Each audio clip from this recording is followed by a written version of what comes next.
ദൈവത്തിന് മഹത്വം. എൻ്റെ പേര് ജെനി ജയ്. ഞാൻ ഗുജറാത്തിൽ നിന്നാണ്.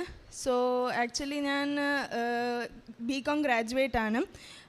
ബികോം ഗ്രാജുവേറ്റ് ആയിട്ട് 2021 ഗ്രാജുവേറ്റ് ആയത്. സോ ഗ്രാജുവേറ്റ് ആയി കഴിഞ്ഞിട്ട് ഞാൻ കേരളത്തിൽ വന്നു. എൻ്റെ വിസ പ്രോസസ്സിങ്ങിക്ക് വേണ്ടി ഞാൻ ആക്ച്വലി വെളിയിൽ പോകാൻ വേണ്ടിയായിരുന്നു. സോ ഞാൻ മാൾട്ടയിൽ പോകാനായിരുന്നു. സോ ഞാൻ കേരളത്തിൽ വന്നു. ഞാൻ എൻ്റെ ആൻറ്റി അങ്കിളുടെ കൂടി പത്തനംതിട്ട റാന്നിയിലാണ് താമസിക്കുന്നത്. സോ ഞാൻ വന്നപ്പോൾ എനിക്ക് നല്ല കോൺഫിഡൻസ് ആയിരുന്നു, എനിക്ക് കിട്ടിക്കോളും, എനിക്ക് വിസ കിട്ടിക്കോളും എന്ന് ഓർത്ത് ഞാൻ ഇങ്ങനെ അത്രയൊന്നും, മമ്മിയൊക്കെ ആക്ച്വലി പ്രാർത്ഥിക്കുന്നുണ്ട്, ബട്ട് ഞാൻ അത്ര ഇങ്ങനെയൊന്നും ഇല്ലായിരുന്നു. ഞാൻ ഓക്കെ. അപ്പോൾ പിന്നെ മമ്മി ആക്ച്വലി ഏപ്രിലിൽ ഉടമ്പടി എടുത്തു. അപ്പോൾ ഉടമ്പടി എടുത്തപ്പോൾ ഞാനും ഉണ്ടായിരുന്നു. ബട്ട് മമ്മി 6 വിഷ് എഴുതാൻ പോയപ്പോൾ ഞാൻ പറഞ്ഞു എൻ്റെ എഴുതണ്ട, മമ്മിയുടെ എല്ലാം എഴുതിക്കോ, എൻ്റെ ഒന്നും ആഡ് ചെയ്യണ്ട, PCOS എഴുതിയാൽ മതി എന്നൊക്കെ പറഞ്ഞു.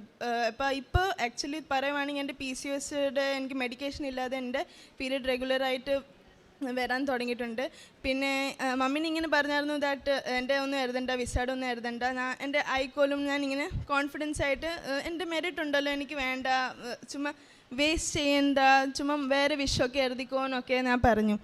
അപ്പോൾ അങ്ങനെ പറഞ്ഞപ്പം മമ്മി പറഞ്ഞു ഓക്കെ എന്ന് പറഞ്ഞ് മമ്മി വിട്ട് കളഞ്ഞു. മമ്മിയൊക്കെ അത് ബാക്കിയെല്ലാം എഴുതിയിട്ട് മമ്മി പോയി. നമ്മളെല്ലാവരും വീട്ടിൽ പോയി കഴിഞ്ഞിട്ട് ജൂലൈയിലൊക്കെ ആയപ്പോൾ എനിക്ക് റെഫ്യൂസൽഡ് വന്നു. അപ്പോൾ ഞാൻ വിചാരിച്ചു അയ്യോ എനിക്ക് മെറിറ്റ് ഉണ്ടായിരുന്നല്ലോ, എനിക്കെല്ലാം ഉണ്ടായിരുന്നല്ലോ, പിന്നെ നിന്നെ ആയെന്നൊന്നും അറിയത്തില്ല. ഇപ്പോൾ ഇച്ചിരി ഡിപ്രസ്സായി പോയി. ആക്ച്വലി മമ്മിയൊക്കെ എല്ലാവരും തിരിച്ച് ഗുജറാത്തിൽ പോയി, ഞാൻ മാത്രം കേരളത്തിലിരുന്നു. ഞാൻ അവിടുത്തെ എറണാകുളം പോകാൻ വരാനും ഒക്കെ ഈസി ആയിരിക്കും, അതുക്ക് വേണ്ടി ഞാൻ കേരളത്തിൽ തന്നെ ഇരുന്നു.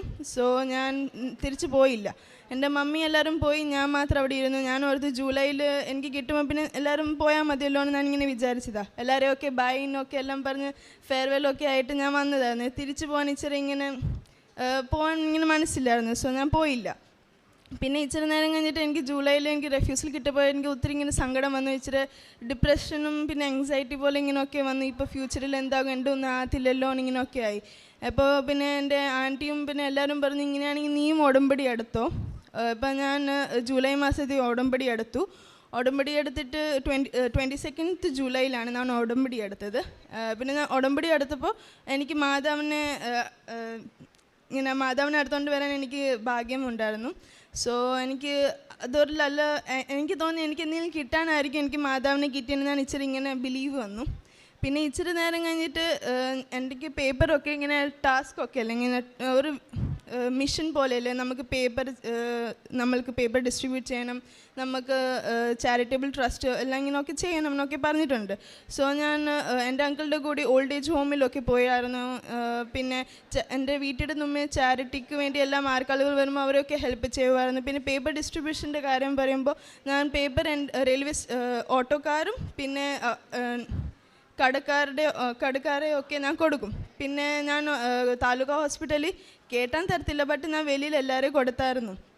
പിന്നെ അതെല്ലാം കൊടുത്തു കഴിഞ്ഞിട്ട് ഞാൻ ഫസ്റ്റ് ഡേ ഇങ്ങനെ ആയപ്പോൾ എൻ്റെ മലയാളം ഇച്ചിരി ആർക്കും അത്ര മനസ്സിലാകത്തില്ല. അപ്പോൾ എല്ലാവരും വിചാരിച്ചു ഞാനൊരു ഡിസ്ട്രിബ്യൂട്ടർ, ഞാൻ ആരുടെയോ അണ്ടറിൽ ജോലി ചെയ്യുക പേപ്പർ ഡിസ്ട്രിബ്യൂട്ട് ചെയ്യാൻ വേണ്ടി. അപ്പം അവരെല്ലാവരും പറഞ്ഞു എൻ്റെ കയ്യിൽ പൈസ ഇല്ല, ഇപ്പോൾ നീ പിന്നെ വന്നാൽ മതി, അല്ലെങ്കിൽ എൻ്റെ ഓണർ വന്നു കഴിഞ്ഞിട്ട് വന്നാൽ മതി എന്ന് പറയും. അപ്പം ഞാൻ പറഞ്ഞു അത് ഫ്രീയാണ്, അത് ഞാൻ ആരുടെയോ അണ്ടറിൽ ജോലി ചെയ്യുമല്ല, ഇത് ഞാൻ ഉടമ്പടി എടുത്തതാണ്. സോ എനിക്കതെങ്ങനെയൊക്കെ ചെയ്യണം, അതൊക്കെ നമുക്ക് പ്രവൃത്തികളൊക്കെ ചെയ്യണമെന്ന് ഇങ്ങനെ ഉണ്ടെന്ന് ഞാൻ പറഞ്ഞു. അപ്പോൾ എല്ലാവരും ഇങ്ങനെ എടുത്തു, സ്റ്റാർട്ടിങ് ഇങ്ങനെ ആയി. പിന്നെ ഞാൻ വീട്ടിൽ തന്നെ ഇരിക്കുമല്ലോ, ഞാൻ ജോലിയൊന്നും ചെയ്യുന്നില്ലല്ലോ. സോ ഞാൻ മാക്സിമം ടൈം ഇപ്പോൾ ബൈബിൾ വായിക്കുന്നു ഇങ്ങനെയൊക്കെ. അപ്പോൾ ഞാൻ ഇങ്ങനെ വേറെ ഒത്തിരി ടെസ്റ്റ് മണിയൊക്കെ കാണുമ്പോൾ ഞാൻ അത് കണ്ടിട്ടുണ്ട്. ഒരു സിസ്റ്റർ വന്ന് പറഞ്ഞിട്ടുണ്ട് കൃപാസനം മാതാവേ ആവേ മരിയാന്ന് ഒത്തിരി പ്രാവശ്യം എഴുതുന്നു. ഇങ്ങനെ എഴുതിയപ്പോൾ ഞാൻ വിചാരിച്ചു ഓക്കെ ഞാനും എഴുതാമെന്ന് ഓർത്ത് എനിക്ക് കിട്ടുന്ന വരെ ഞാൻ എഴുതാമെന്ന് വെച്ചു. സോ എനിക്കൊരു ഡയറി ഉണ്ട്, ആ ഡയറിയിൽ മാക്സിമം ഫുൾ പേജ് കംപ്ലീറ്റ് ആയി. ഫുൾ പേജ് ഇല്ല, ഹാഫ് പേജ് കംപ്ലീറ്റ് ആയി ഞാനിങ്ങനെ എഴുതി ഫുൾ തീരാറായി. അപ്പോൾ പിന്നെ ഞാനൊരു എൻ്റെ ഒന്നും ആകുന്നില്ലല്ലോ, ഞാൻ എല്ലാം ചെയ്യുന്നുണ്ടല്ലോ, മാക്സിമം എല്ലാം ചെയ്യുന്നുണ്ടോ എന്നിങ്ങനെ വിചാരിച്ചിരുന്നു. പിന്നെ പിന്നെ ഗ്രാജുവലി ഒക്കെ ഞാൻ ഇച്ചിരി ബൈബിൾ വായിക്കാൻ തുടങ്ങി. ബൈബിളിൽ ഞാൻ എവറി ഡേ 5 ചാപ്റ്റേഴ്സ് ചെയ്യാൻ തുടങ്ങി. അപ്പോൾ 5 ചാപ്റ്റേഴ്സ് ചെയ്യുമ്പോൾ ഞാനെല്ലാം ഇങ്ങനെ നോക്കുവേ. ഞാൻ ഓൾഡ് ടെസ്റ്റ്മെൻറ്റാണ് തുടങ്ങിയത്. സോ ഓൾഡ് ടെസ്റ്റ്മെൻറ്റ് തുടങ്ങിയപ്പോൾ ഞാൻ ഫസ്റ്റ് ക്രോണിക്കിൾസ് വരെ ഞാൻ വായിച്ച് കഴിഞ്ഞു. പിന്നെ സെക്കൻഡ് ക്രോണിക്കിൾ തുടങ്ങുന്ന മുമ്പിൽ ഒത്തിരി ആൾക്കാരുടെ പേരുകളൊക്കെ ഓർത്തപ്പോൾ ഞാൻ ഓർത്തോ എന്നത് ഇങ്ങനെ നല്ല പേരുകൾ ഇങ്ങനെ ഒത്തിരി ഹാർഡൊക്കെയാണ്. അപ്പോൾ ഞാൻ ഓർത്ത് ന്യൂ ടെസ്റ്റ്മെൻറ്റിൽ ജമ്പ് ചെയ്യാൻ ഓർത്ത് ഈശോയുടെ ഒക്കെ എല്ലാം നോക്കാമല്ലോ എന്ന് ഓർത്ത് ന്യൂ ടെസ്റ്റ്മെൻറ്റിൽ പോയി. ന്യൂ ടെസ്റ്റ്മെൻറ്റിൽ പോയപ്പോൾ ഞാൻ എല്ലാം റീഡിങ് ചെയ്യുമ്പോൾ എവറി ഡേ 5 ചാപ്റ്റേഴ്സ് വായിക്കുന്നുണ്ടല്ലോ. സോ 5 ചാപ്റ്റേഴ്സ് വായിക്കുമ്പോൾ ഞാനിങ്ങനെ ഊഹിച്ച് വെക്കുവേ ആ ഡേറ്റിൽ അത്ര 5 ചാപ്റ്റേഴ്സ് ഉണ്ടായിരിക്കും, അത്ര ഡേറ്റിൽ അത്ര ഉണ്ടായിരിക്കും ഇങ്ങനെ. അപ്പോൾ ആക്ട്സ് ഓഫ് അപ്പോസ്റ്റൽസിൽ 28 ചാപ്റ്ററിൽ പൗലോസ്ലിയ മാൾട്ടയിൽ പോകുന്ന ഫുൾ വേർഡ്സും ചാപ്റ്റേഴ്സും ഉണ്ട്. സോ ഞാൻ ഓർത്തു അത് ഏത് ദിവസം വരണേന്ന് ചുമ്മാ ഇങ്ങനെ അസംഷൻ ചെയ്ത് വെച്ചു. ഏത് ഡേറ്റിലാണ് ഞാൻ മാൾട്ടയുടെ വായിക്കാൻ പോകുന്ന അത് ഏത് ഡേറ്റിൽ വരുമെന്ന് അത് നോക്കി അസംഷൻ ചെയ്തു. അത് ചെയ്തപ്പോൾ 6th ഡിസംബറിലായിരുന്നു എനിക്കത് വായിക്കാൻ വരണേ. അപ്പം ഞാൻ ഓർത്തു ഓക്കെ 6th ഡിസംബറിൻ്റെ മുമ്പിൽ എനിക്ക് കിട്ടിക്കൊള്ളുമല്ലോ എന്ന് ഞാനിങ്ങനെ വിചാരിച്ചു. അപ്പോൾ ഞാൻ ഓർത്തു ഓക്കെ ഞാൻ വായിച്ചു. പിന്നെ ലാസ്റ്റിൽ പിന്നെ എൻ്റെ 5th ഡിസംബർ ആയപ്പോൾ എനിക്ക് മെസ്സേജ് വന്നു ദാറ്റ് എൻ്റെ ഡിസ്പാച്ച് ആയിട്ടുണ്ട്, കേരളത്തിൽ വരുന്നുണ്ടെന്ന്. അപ്പം ഞാൻ പേടിച്ച് പോയി. ഞാൻ അയ്യോ ഇപ്പോൾ തിരിച്ച് റെഫ്യൂസലായിരിക്കുമോ ഇങ്ങനെ പേടിച്ചിങ്ങനെ ടെൻഷനില്ലായിരുന്നു. സോ പിന്നെ ഞാനിങ്ങനെ വിചാരിച്ചു എനിക്ക് മാതാവ് തന്നോലും. പിന്നെ ഞാൻ 10:40 ആയപ്പോൾ എനിക്ക് മെസ്സേജ് വന്നതായിരുന്നു കേരളത്തിൽ വന്നു. 10:40 പറഞ്ഞാൽ എന്തുവാ, മാതാവിൻ്റെ പണ്ടത്തെ ഗ്രോട്ടോയിൽ ടൈം ഉണ്ടായിരുന്നല്ലോ 8ഉം 10യുടെ അത് 10:40 ആയിട്ട് വായിക്കാൻ പറ്റും. അപ്പം ഞാൻ വിചാരിച്ചു ഓക്കെ 10:40 എനിക്ക് കിട്ടി. അപ്പം മാതാവ് ഇച്ചിരി ഒരു സൈൻ ഉണ്ട്.